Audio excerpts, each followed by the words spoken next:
It's kind of surreal, I suppose, just to meet family you've never met. For the very first time, This is the crew of the Little Joe, my great uncle, right here on the lower right. James Urey is finally laying eyes on the relative he's only known through stories passed on from one generation to the next. Something historical is now current events. It's pretty amazing. He is not learning of his long-lost uncle Hubert through an online genealogy site. This introduction begins with a phone call James never expects. Yes, yeah. In 1943, his uncles Hubert and Herbert Urey march off to fight in World War II. The siblings are just 19. Hubert and his brother Herbert were one of two sets of twins from Richmond who joined at the same time. And there was a news article about that. Oh, I'm sure they were quite proud. But 1 year later, tragedy visits the Urey home. On April 8, 1944, a B-24 carrying Hubert takes off from England. Staff Sergeant Urey's job, the ball turret gunner. Well, on the belly, the underside of the plane, basically a big plexiglass bubble with two .50 caliber machine guns sticking out of it. You know, that had to be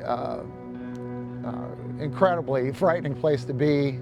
During Hubert's sixth mission in the skies above a target in Brunswick, Germany, they were met with 50 to 60 fighter planes coming at them and a large number of casualties. the Little Joe is shot down. No survivors. All 10 men perished. Following the war, the military hunts for the downed bomber with no luck. The Army declares Hubert killed in action. Yeah, only 20 years worth of memories. The fateful ending of the plane and her crew is actually the beginning of our tale with James. Very young, very young. Staff Sergeant Urey is remembered at Netherlands American Cemetery, the final resting place of 8,288 soldiers.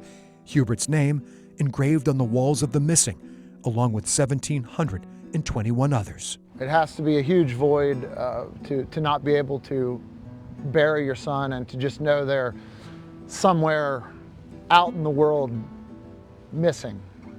As months melt into years, James says the memory of his uncle grows dimmer. I'd always heard that story, but that's all it was. It was a face I'd never seen.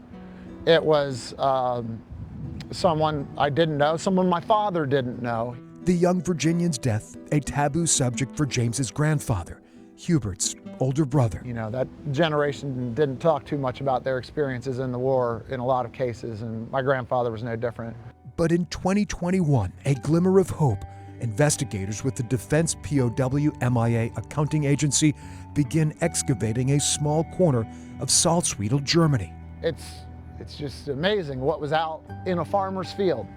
For 2 straight years, archaeologists pulled propellers, machine guns, and bones from a crash site. That has to be a lot of human hands on small tools to unearth the past. Using dental records and family DNA, Staff Sergeant Urey's remains are finally identified on June 20th, 2024. I think it's great.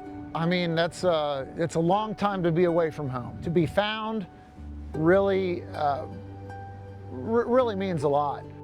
For this Maryland native, the surprise news is healing invisible wounds. To see somebody like that and who's been gone for 80 years suddenly now show up as current events, it's unexpected and it's wonderful. The military presents James with the medals Hubert never received, among them the Purple Heart. A lot of people have received this that certainly didn't want to get one, I'm sure.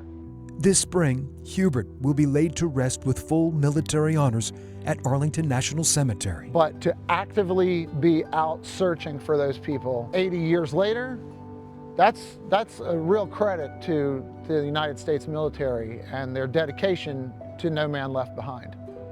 For James, the uncle he never knew is coming into sharper focus. A stranger, no more. To be related to that is quite an honor, really. Staff Sergeant Hubert Urey, the airman who will forever be 20 years old, is finally getting a homecoming long overdue. That's all they wanted. Everybody over there wanted to be back home. That was their greatest hope, is to come back home. So it's nice to have a conclusion to that. For I Have a Story, Yeah, 80 years. I'm Greg McQuaid, CBS 6 News.